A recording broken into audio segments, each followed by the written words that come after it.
যারা নিজেদের নামাজের প্রতিফলি আনন্দভাবে নামাজ আদায় করে, খুশুর সাথে নামাজ আদায় করে, আল্লাহ পাক রব্বুল আলামিন ওই বান্দা ওই বান্দিকে মুমিন বলে ঘোষণা করে দিয়েছেন। নামাজ আমাদের জন্য কি ফরজ, এটা আল্লাহ পাক রব্বুল আলামিন নবী করিম সাল্লাল্লাহু আলাইহি ওয়াসাল্লামের উপর ফরজ করে দিয়েছেন। নামাজকে ফরজ করে দিয়েছেন, আমাদেরকে পাঁচ ওয়াক্ত নামাজ পড়ার হুকুম দিয়েছেন। জোহর, ফজর, জোহর, আসর, মাগরিব এবং ইশা, এই পাঁচ ওয়াক্ত নামাজ আল্লাহ পাক রব্বুল আলামিন নবী করিম সাল্লাল্লাহু আলাইহি ওয়াসাল্লামকে মিরাজে নেওয়ার পরে 50 ওয়াক্ত নামাজ দিয়েছিলেন। 50 ওয়াক্ত থেকে কষ্ট হবে উম্মতগণের, কমিয়ে কমিয়ে 5 ওয়াক্ত নামাজ ফরজ করেছেন। আল্লাহ পাক বলেন 5 ওয়াক্ত নামাজ ফরজ করে দিয়েছি, যেই বান্দা 5 ওয়াক্ত নামাজ আদায় করবে ওই বান্দার আমলনামায় 50 ওয়াক্তের নামাজের সওয়াব লিখে দেওয়া হয়। সুবহানাল্লাহ। নামাজ সম্পর্কে অনেক আয়াত, অনেক হাদিস বর্ণনা আছে। আল্লাহর নবী প্রিয় হাবিব হযরত মুহাম্মদ সাল্লাল্লাহু আলাইহি ওয়াসাল্লাম হাদিসের মধ্যে বর্ণনা করে বলেন, মিফতাহুল জান্নাতিস সালাহ, নামাজ বেহেশতের চাবি। দুনিয়া থেকে তোমরা বেহেশতের চাবি নিয়ে আসো। কিভাবে? নামাজ আদায় করে, তোমরা নামাজ আদায় করো, ওই নামাজটা পড়ার পরে তোমরা বেহেশতের চাবি হয়ে দাঁড়াইবে। তাই আমাদের মুমিন হওয়ার জন্য, পরিপূর্ণ মুসলমান ইমানদার হওয়ার জন্য আমাদেরকে কিছু আমল করতে হবে। প্রথম নম্বর আমল আল্লাহ পাক রব্বুল আলামিন বলে দিয়েছেন, আল্লাযীনা হুম ফি সালাতিহিম খাশিউন, যেই বান্দা যেই বান্দি নিজেদের নামাজের প্রতিবিনী হয়, ওই বান্দা ওই বান্দির জন্য ঘোষণা দিয়ে দিয়েছেন, ওই বান্দা ওই বান্দি দুনিয়াতে মুমিন, পরকালে ওই বান্দা ওই বান্দি জান্নাত উপভোগ করবে।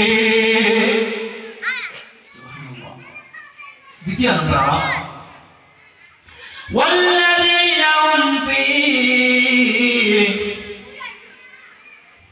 والذين هم عن اللغو معرضون। দ্বিতীয় নম্বর আলামত আল্লাহ পাক রব্বুল আলামিন বলেন মুমিন হওয়ার জন্য 2 নম্বর আলামত হইল, যেই বান্দা অনর্থক কথাবার্তা থেকে বিরত থাকবে, ওই বান্দা ওই বান্দিকে আল্লাহ পাক রব্বুল আলামিন মুমিন বলে ঘোষণা করে দিয়েছেন। আমরা চুপ থাকতে পারি না। দেখা যায় 3 জন 4 জন মহিলা এক জায়গায় হইলে দেখা যায় কথা বলতে বলতে এক মহিলা আরেক মহিলার সঙ্গে কথা বলতে বলতে গীবত করিয়া বলে, আল্লাহর নবী হাদিসের মধ্যে বলেন, লা ইয়াদখুলুল জান্নাতা মান তাকা, চুগলখোর কোনদিন বেহেশতে প্রবেশ করিবে না। লা ইয়াদখুলু, প্রবেশ করিবে না জান্নাত, জান্নাতের মধ্যে কাঁদা, যেই বান্দা চুগলখোরি করবে ওই বান্দা ওই বান্দি জান্নাতের মধ্যে উপভোগ করতে পারবে না, সবসময় জাহান্নাম উপভোগ করে থাকবে। তাই প্রিয় মা ও বোনেরা, ও পর্দার মা ও বোনেরা গো, আমরা যে 4 জন 5 জন এক জায়গায় হই, জরুরত কথা ছাড়া অনর্থক কথাবার্তা বলা থেকে আল্লাহ পাক নিষেধ করে দিয়েছেন। নিষেধ করার কারণটা হচ্ছে, যদি তুমি অনর্থক কথাবার্তা থেকে বিরত থাকো, গীবত দেওয়া চুগলখোরি করা থেকে তুমি বিরত থাকতে পারবা। ও বাবারা, ও যুবক ভাই, তোমরা যেখানে দোকানপাটে বসে গীবত করো, তাই আল্লাহ পাক বলেন তোমরা অনর্থক কথাবার্তা থেকে বিরত থাকো। যদি অনর্থক কথাবার্তা থেকে বিরত থাকতে পারো, তোমরা গীবত এবং চুগলখোরি করা থেকে বিরত থাকবা। আর ওই বিরত থাকাটাই হচ্ছে মুমিনগণের আলামত। আল্লাহ আরেকটা হাদিসের মধ্যে ছোট্ট আগের হাদিসটি বর্ণনা করেছেন, মান সামাতা নাজা, যেই বান্দা চুপ থাকে ওই বান্দা চুপ থাকাটাই নাজাতের ওসিলা হয়ে যায়। সুবহানাল্লাহ। তাই আমরা প্রত্যেকেই অনর্থক কথাবার্তা বলা থেকে বিরত থাকবো। একদিন না হয় একদিন পরকাল জগতের মধ্যে যাইতে হবে, দুনিয়া ছাড়িয়া যাইতে হবে। কবর জগতে যাওয়ার আগে আমাদের আমলনামায় সওয়াবের কাজ লেগিয়া আমাদেরকে ভালো কাজ করিয়া আমলনামা ভালো করিয়া কবর জগতের মধ্যে যাইতে হবে। আল্লাহ পাক বলেন, কুল্লু নাফসিন যায়িকাতুল মাউত। ও জগৎবাসী, তোমরা জানিয়ে রাখো, প্রত্যেক প্রাণীকেই মৃত্যুর স্বাদ পান করিয়া এই কবর জগতের মধ্যে আমার দিকে ফিরে আসতে হবে। ফিরে আসতে হবে আমার দিকে। কুল্লু নাফসিন এই মৃত্যু বিষয় গ্রহণ করিতে হইবে। তা আমাদেরকে মৃত্যু আগে আমাদেরকে কবরের সামান জোগাড় করতে হবে। কবরের সামান অনেক কিছু। আল্লাহ পাক রব্বুল আলামিন যে কোরআনের প্রথম আয়াত আমি তেলাওয়াত করেছিলাম, ইয়া আইয়ুহাল্লাযীনা আমানুত্তাকুল্লাহ হাক্কা তুকাতিহি ওয়া লা তামুতুন্না ইল্লা ওয়া আনতুম মুসলিমুন। হে ইমানদার বান্দা, ও মুমিন বান্দা বান্দি, তোমরা একমাত্র আমাকেই ভয় করো, আমার ভয় অন্তরের মধ্যে ঢুকাও এবং পরিপূর্ণ মুসলমান না হয়ে তোমরা মৃত্যু বরণ করো না। পরিপূর্ণ ইমানদার হইতে হবে, নামাজ কায়েম করতে হবে। এই যে সামনে রমজান মাস আসছে, রমজান মাস আল্লাহ পাক রব্বুল আলামিন আমাদের জন্য ফরজ করে দিয়েছেন রোজা রাখা। রোজা হচ্ছে সূরা সাজিদ থেকে নিয়ে সূর্য অস্ত পর্যন্ত উপবাস থাকা এবং অন্যান্য খারাপ কাজ থেকে বিরত থাকার নাম হচ্ছে রোজা। এটা আল্লাহ পাক রব্বুল আলামিন আমাদের জন্য ফরজ করে দিয়েছেন। আল্লাহ পাক রব্বুল আলামিন আমাদের কত সুযোগ দিয়েছেন দুনিয়ার মধ্যে, কত সুযোগ দিয়ে দিয়েছেন। খারাপ কাজ করতেছ, সমস্যা নাই, তোমরা আমাকে ফিরে এসে আমরা চাও। ইয়া আইয়ুহাল্লাযীনা আমানু তুবু ইলাল্লাহ, তুবু ইলাল্লাহি তাওবাতান নাসুহা। ও বান্দা, ও বান্দিগণ, তোমরা গুনাহ করতে করতে পারিশ্রম পরিমাণ গুনাহ করিয়া ফেলেছ। আমার রব্বুল আলামিন ডাক দিয়ে বলতেছেন, বান্দা বান্দি তোমরা কেন চিন্তা করতেছ? আমি তোমাদেরকে সুযোগ করে দিয়েছি। ইয়া আইয়ুহাল্লাযীনা আমানু, গুনাহ করার পরেও আমার রব্বুল আলামিন আপনাকে আমাকে গুনাহগার বলে ডাকতেন নাই, নিকৃষ্ট বান্দা বলে ডাকতেন নাই। আল্লাহ পাক আপনাকে আমাকে কত সুন্দর করে ডাক দিয়েছেন, ইয়া আইয়ুহাল্লাযীনা আমানু, ও ইমানদার বান্দা মুমিন বান্দাগণ, তুবু ইলাল্লাহ, তোমরা আমার কাছে তওবা করো। গুনাহ করেছো, করতে করতে জীবনটা বরবাদ করে ফেলেছো। যে থেকেই তাকাই হাত গুনাহ করতে করতে আমি নিজেই নিজের হাতটা নাপাক করে ফেলেছি। গুনাহ করতে করতে চক্ষু নাপাক করে ফেলেছি। গুনাহ করতে করতে সারা বডিটা নাপাক বানিয়ে ফেলেছি। আল্লাহ পাক বলেন, ও বান্দা, তুমি গুনাহ করতে করতে তোমার সারা বডি নাপাক করে ফেলেছো, চিন্তা নাই, তোমার জন্য আমি সুন্দর একটা ফয়সালা দিয়ে দিছি। ইয়া আইয়ুহাল্লাযীনা আমানু তুবু ইলাল্লাহি তাওবাতান নাসুহা। তুমি গুনাহ করেছো, তারপর অনুতপ্ত হও আমি রব্বুল আলামিনের কাছে, অনুতপ্ত হইয়া তওবা করো, খাঁটি তওবা করো, এমন তওবা করো যাতে নরম করিয়া আমি রব্বুল আলামিনের চাও, আল্লাহ আমি তো গুনাহ করে ফেলেছি, মাবুদ তুমি না গফফার, তুমি না সত্তার, রব্বুল আলামিন তুমি আমার গুনাহকে maaf করিয়া দাও। ও মাবুদ, তুমি না করেছো, তুমি না ওয়াদা করেছো, তোমার বান্দা যেমন তোমার কাছে চায় তুমি তাকে ফিরিয়ে দাও না। তখন আল্লাহ পাক রব্বুল আলামিন ওই কথা লক্ষ্য করিয়া বলেন, বান্দা, ও বান্দারে তুমি আমার চাইতেছো, ও ফেরেশতা চাইতেছো আমার বান্দা দুনিয়ার জমিনে গুনাহ করে গভীর রজনীর মধ্যে আমার কাছে চায়, গভীর রজনীর মধ্যে আমার কান্নাকাটি করে, ওই বান্দা গুনাহটা আমি maaf করে দিলাম তোমাকে সাক্ষী রাখিয়া। ও ফেরেশতা ওই বান্দা জীবনের গুনাহটাকে maaf করিয়া দাও। সুবহানাল্লাহ। ওই বান্দা তওবা করেছে, চক্ষুর পানি বাড়াইছে, ওই চক্ষুর পানি কত দাম? আল্লাহ পাক রব্বুল আলামিন বলেন, কাল হাশরের ময়দানে, এই কিয়ামতের ময়দানে তোমার আমার নামের হিসাব নেওয়া হইবে।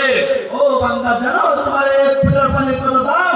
যেদিন কিয়ামতের ময়দানে হিসাব শুরু হইবে, নামাজের দ্বারা হিসাব শুরু হইবে। আউয়ালু মা ইউহাসাবু বিহিল আবদু ইয়াউমাল কিয়ামাতিস সালাহ। আমাদের কথা বলেছিলাম, আমাদের হাদিস এটাই, আউয়াল মা ইউহাসাবু বিল আবদু ইয়াউমাল কিয়ামাতিস সালাহ। কিয়ামতের দিন সবার তোমার নামাজের হিসাব হইবে। ওই কিয়ামতের ময়দানে রব্বুল আলামিন যখন আমাদেরকে একত্রিত করিয়া সবাই হিসাব শুরু করবেন, ওই দিক থেকে জাহান্নাম ডাক দিয়ে বলবে, রব্বুল আলামিন, ও মাবুদ, তোমার গুনাহগার বান্দাগণ কই? আমি জাহান্নাম গুদার তাওবা রইয়াছি তোমার গুনাহগার বান্দাদেরকে আমার মধ্যে দিয়া দাও আমি আমার গুনাহগার বান্দাদেরকে এই বলিয়া বলিয়া জাহান্নাম কিয়ামতের ময়দানে দিকে আগাইতে থাকবে একদল ফেরেশতা আসিয়া বলবে ও মাবুদ জাহান্নাম তো চিল্লাইয়া আসছে গুনাহগার বান্দাকে তার মধ্যে দেওয়ার জন্য আল্লাহ বলেন ও ফেরেশতা তোমরা যাও গিয়া জাহান্নামকে বাঁধিয়া রাখো আরেকদল ফেরেশতা আসিয়া বলবে ও মাবুদ ৭০,০০০ ফেরেশতা জিঞ্জির দিয়ে জাহান্নামকে আটকাইতে পারতেছে না কারণ জাহান্নাম এত শক্তিশালী চিল্লাইয়া হাও হাও করে আগাইতেছে আল্লাহ রাব্বুল আলামিন রাজ্জাল আজিবে তুমি কই তুমি তাড়াতাড়ি আসো ওই জায়গায় এক ফুটা পানি জাহান্নামের মধ্যে ছিটা দিয়া দাও জিবরিল আলাইহিস সালাম জাহান্নামের মধ্যে এক ফুটা পানি ছিটা দিবেন সঙ্গে সঙ্গে জাহান্নাম পিছনের দিকে দৌড়াতে থাকবে জিবরিল ডাকিয়া বলবে ওগো আল্লাহ এই যে এক ফুটা পানি দিলাম এই এক ফুটা পানি কিসের হাউজে কাউসারের পানি নাকি আবে হায়াতের পানি নাকি দুনিয়ার কোন সাগরের পানি আল্লাহ ডাক দিয়া বলেন ও জিবরাইল তোমাকে যে পানির কথা বলেছি এই পানি হাউজে কাউসারের পানি না এই পানি কোন দুনিয়ার জমিনের সাগরের পানি না এই পানি জানি কার ওই পানি ওই যেই বান্দা গুনাহ করিয়া শরীরে নাপাক বানায় ফেলেছিল কবির রজনীর মধ্যে আসিয়া আমি রব্বুল আলামিনের কাছে আসিয়া চাইতে মাবুদ আপনি আমার গুনাহগার মাফ করিয়া দাও তওবা ইস্তেগফার করি আমাকে চাইছিল ওই বান্দা চক্কর পারে যখন দুনিয়ার জমিনের মধ্যে পড়েছিল আমি ফেরেশতাকে বলেছিলাম ও ফেরেশতা ওই বান্দা চক্কর পারে দুনিয়ার জমিনে পড়ার আগে আগে তুমি আনিয়ে ওই পাত্রের মধ্যে জমা করিয়া রাখো ওই গুনাহগার বান্দা চক্কর পানি দাও জাহান্নামের মধ্যে পুরো দেওয়ার সাথে সাথে জাহান্নাম পিছনের দিকে দৌড়াইতে থাকে ও তাইপরে যুবতী মা বোনেরা গো ও যুবক ভাইরা গো আমরা গুনাহ করতে করতে শরীরে নাপাক বানিয়ে ফেলেছি কে গুনাহ করতেছি নিজেই তো জানা আছে চলুন আজকে থেকে আল্লাহ পাক রব্বুল আলামিনকে স্মরণ করি আল্লাহর অন্তরের মধ্যে ঢুকাইয়া আল্লাহ পাক রব্বুল আলামিনের কাছে অনুতপ্ত হয় এই আল্লাহর কাছে চাই আল্লাহ পাক রব্বুল আলামিন আপনাকে আমাকে ক্ষমা করিয়া দিবে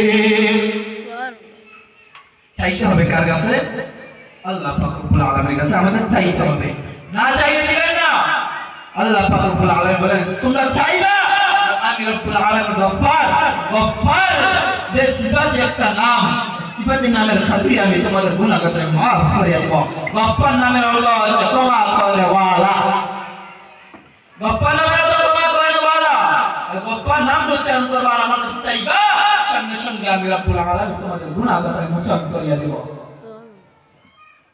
তা আমাদের প্রত্যেককে নামাজ কায়েম করতে হবে মুমিন হয়ে আমাদের জগতে যাইতে গেলে সর্বপ্রথম মুমিনদের আলামত হচ্ছে নামাজ আল্লাযীনা হুম ফি সালাতিহিম খাশিউন আল্লাহ পাক বলেন সর্বপ্রথম হচ্ছে তোমার আমলনামা নামাজ হিসাব হইবে ওই নামাজটা তুমি কায়েম করতে হইবে ও যুবক ও যুবতী মা বোনেরা গো আমাদের প্রত্যেককে নামাজটা কায়েম করতে হইবে জান্নাতের চাবিকাঠি যদি আমরা নিয়ে যাইতে হয় দুনিয়া থেকে নিয়ে যাইতে হয় নামাজটা কায়েম করতে হবে মিফতাহুল জান্নাতিস সালাত আল্লাহ নবী বলেন নামাজের চাবি নামাজ হচ্ছে জান্নাতের চাবিকাঠি আর কিয়ামতের ময়দানে সর্বপ্রথম তোমার হিসাব শুরু হইবে আউয়াল মা সর্বপ্রথম হিসাব শুরু হইবে ইউহাসাবু বিল আবদু ইয়াউমাল কিয়ামাতিস সালাত সর্বপ্রথম কিয়ামতের ময়দানে আপনার আমার সকল মানুষের আমলনামা হিসাব শুরু হবে কি দিয়া নামাজ দিয়া তা আমাদের প্রত্যেককে নামাজ কায়েম করতে হবে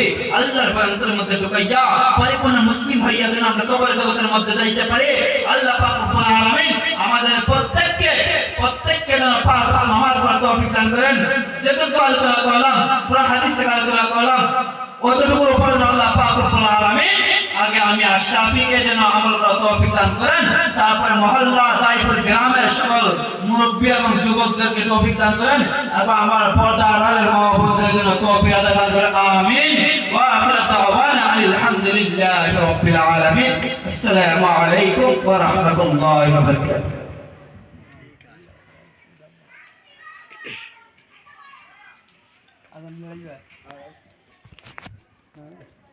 আমার